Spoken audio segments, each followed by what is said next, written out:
ಸೂಕ್ತವಾದ ಕಾರ್ಯಾಂಗವನ್ನ ವ್ಯವಸ್ಥೆ ಮಾಡಬೇಕೆಂದು ನಾವು ಕೆಲಸ ಮಾಡುತ್ತಿದ್ದೇವೆ ಎಂದು ಡಿಸಿಎಂ ಡಿಕೆ ಶಿವಕುಮಾರ್ ಹೇಳಿದರು. ಮಾಧ್ಯಮದವರೊಂದಿಗೆ ಮಾತನಾಡಿದ ಅವರು, ಬಸವಣ್ಣನವರನ್ನ ಸಾಂಸ್ಕೃತಿಕ ನಾಯಕ ಎಂದು ಘೋಷಣೆ ಮಾಡಿದ್ದೇವೆ. ಅವರ ಆದರ್ಶಗಳನ್ನು ಪಾಲಿಸಿ ಕೆಲಸ ಮಾಡಲಿ ಎಂದು ಎಲ್ಲ ಕಚೇರಿಗಳಲ್ಲಿ ಬಸವಣ್ಣನವರ ಫೋಟೋವನ್ನು ಇಡಲಾಗಿದೆ ಎಂದು ಹೇಳಿದರು.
ನಮ್ಮ ಮುಖ್ಯಮಂತ್ರಿಗಳು ಹಿಂದೆ ಕೂಡ ಇವತ್ತು ಬಸವಣ್ಣನ ಫೋಟೋ ಇಟ್ಟು ಪ್ರತಿಯೊಬ್ಬರು ಕೂಡ ಬಸವಣ್ಣವರ ಹೆಸರಿನಲ್ಲಿ ಬಸವಣ್ಣವರನ್ನ ನೋಡಿಕೊಂಡು ಅವರ ಆಧಾರ ತತ್ವವನ್ನು ಗಮನದಲ್ಲಿ ಇಟ್ಕೊಂಡು ಕಾರ್ಯವನ್ನು ಮಾಡಲಿ ಅಂತೇಳಿ ಎಲ್ಲ ಕಚೇರಿಗಳು ಕಾಂಗ್ರೆಸ್ ಸರ್ಕಾರ ಬಸವಣ್ಣನ ಫೋಟೋವನ್ನು ಇಡಿಸ್ತು.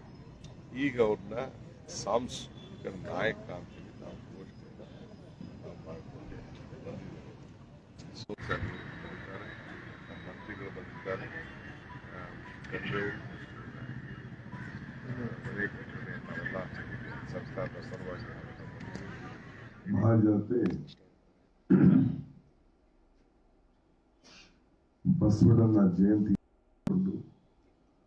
ನಾವು ಏನು ನಮ್ಮ ಬಸವಣ್ಣನಿಗೆ ಸಂಸ್ಕೃತಿಯ ನಾಯಕ ಅಂತ ಘೋಷಣೆ ಮಾಡೋದು, ಅದಕ್ಕೆ ಸರ್ಕಾರದ ಪರವಾಗಿ ಅಭಿನಂದನೆ ಸ್ವೀಕಾರ ಮಾಡ್ತಾ ಇರೋದು ಮತ್ತು ನಿಮ್ಮೆಲ್ಲರೂ ಕೂಡ ಈ ಸಂದರ್ಭದಲ್ಲಿ ಈ ಕಾರ್ಯಕ್ರಮದಲ್ಲಿ ಜೊತೆಯಲ್ಲಿ ಕಳೀತಾ ಇರೋದು ಅಕ್ಷಯ ತಿಥಿ ದಿನ. ಇದು ನನ್ನ ಭಾಗ್ಯ ಕರೀತಾ ಇದ್ದೀನಿ. 2-3 ವಿಶೇಷ ಇಲ್ಲಿ. ಬಸವ ಜಯಂತಿಯವರು ಒಳ್ಳೆ ಸಂಪ್ರದಾಯನ ಫೌಂಡೇಶನ್ ಹಾಕಿದ್ದಾರೆ.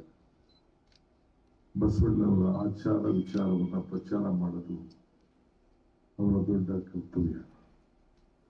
ಬಿಡಿ ಜೊತೆಯವರು ಒಂದು ಪಂಚಾಯತಿಂದ ಪ್ರೆಸಿಡೆಂಟ್ ಆಫ್ ಇಂಡಿಯಾ ವರೆಗೂ ಕೂಡ ಬಸ್ ಏರ್ಪೋರ್ಟ್ ಹೋಗೋದು ನಾನೇ ಗಲ್ನಲ್ಲೂ PA ಫ್ರೆಂಡು ಎಲ್ಲ ಕೆಲಸ ಮಾಡ್ತಿದ್ದೆ. ಅಷ್ಟು ಆತ್ಮೀಯತೆ ಇತ್ತು.